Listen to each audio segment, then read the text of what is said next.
Assam Chief Minister Manda Biswa Sarma on Tuesday alleged that videos circulating on social media show leaders of the Indian National Congress conspiring to use the name of Zubin Garg to influence voters in the upcoming elections. Sarma said that the trial in the death case of Zubin Garg may conclude within a month. He further claimed that the purported videos suggest attempts by Congress leaders to politically exploit the singer's name to gain electoral advantage.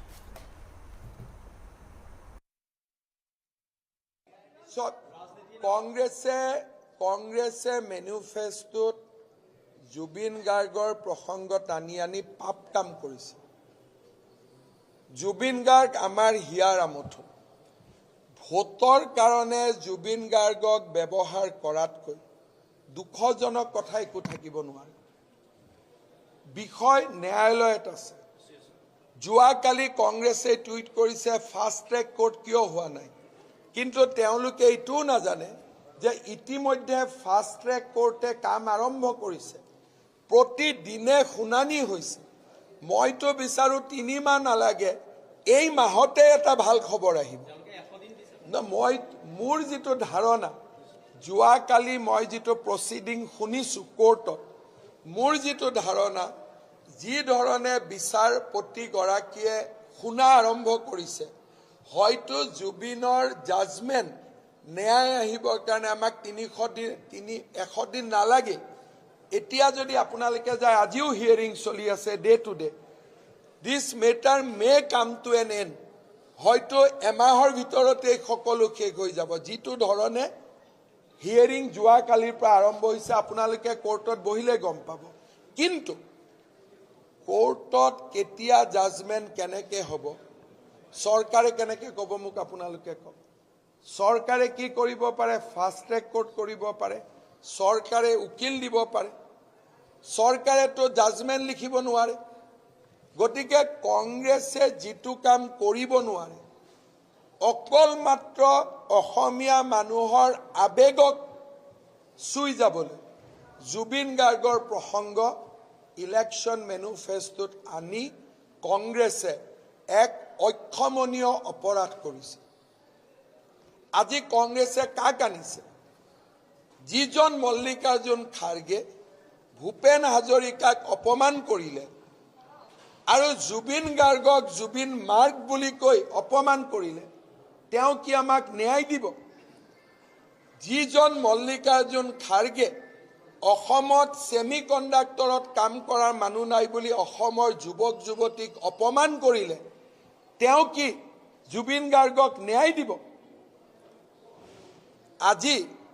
মই কংগ্ৰেছৰ নেতাসকলক প্ৰশ্ন কৰো যে আপোনালোকে বিমানেৰে আহে জুবিন গাৰ্গৰ সমাধিলৈ যায় কাৰণ তাত আপোনালোকে ৰাজনীতি আছে আনে ভূপেন হাজৰিকাৰ সমাধিৰ সন্মুখেদি আহে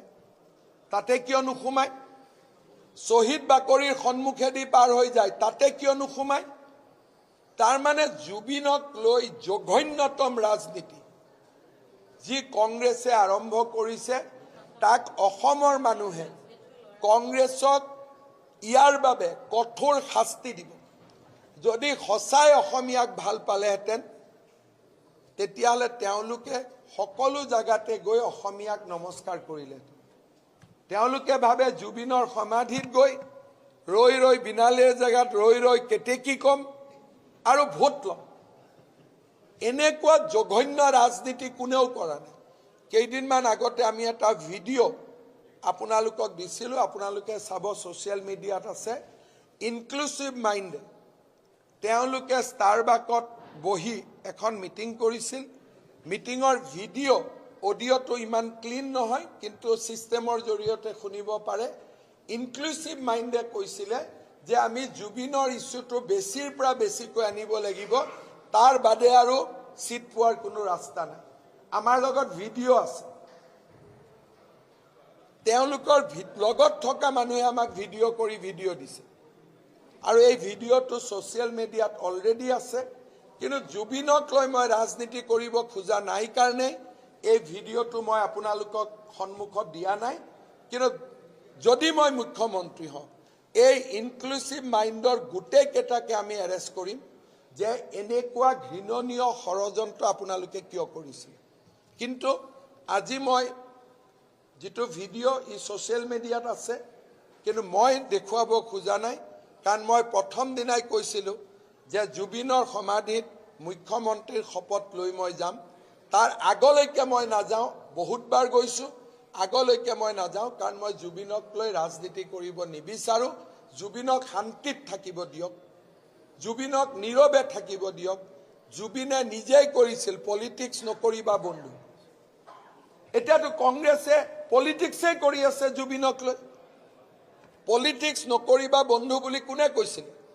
জুবিন গাৰ্গে কৈছিলে সেইকাৰণে মই গৌৰৱ গগৈ আৰু ৰকিবুল হুছেইনক কওঁ পলিটিক্স নকৰিবা বন্ধু জুবিন